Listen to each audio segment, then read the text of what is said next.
Hunter Killer is an action thriller starring Gerard Butler, Gary Oldman, Michael Nyqvist, Toby Stevens, Common, and Linda Cardellini, amongst others.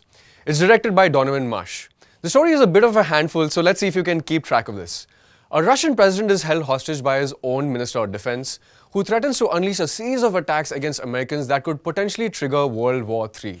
Meanwhile, a Navy SEAL team, led by a macho Bill Beeman, played by Toby Stevens, is on a recon mission when they are tasked with rescuing the Russian president. Also, deep underwater, a US submarine categorized as the Hunter Killer investigates the disappearance of a lost American sub when they discover a damaged Russian submarine and take their crew as prisoners of war.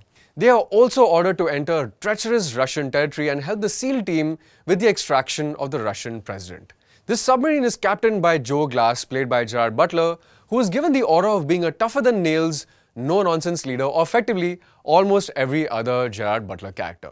But Butler subverts that expectation in a restrained performance, and that's a pleasant change.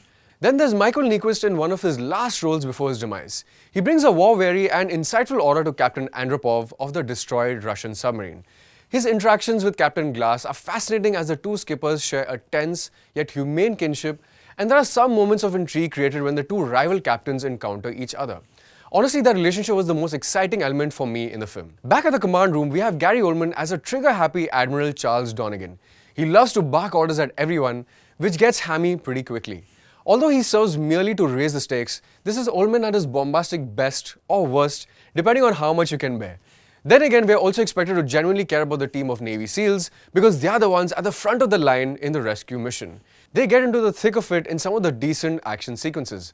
But by now, it must be pretty evident that at the outset, there are many subplots to juggle between.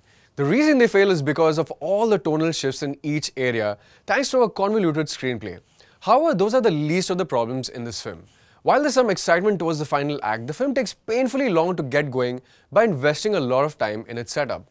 Hunter Killer also belongs to an alternative reality where Russians speak heavily accented yet fluent English, and the American president is a woman. Now, as far as creative liberties go, there have been bigger atrocities committed to film, but these disconnect you from all the intended seriousness.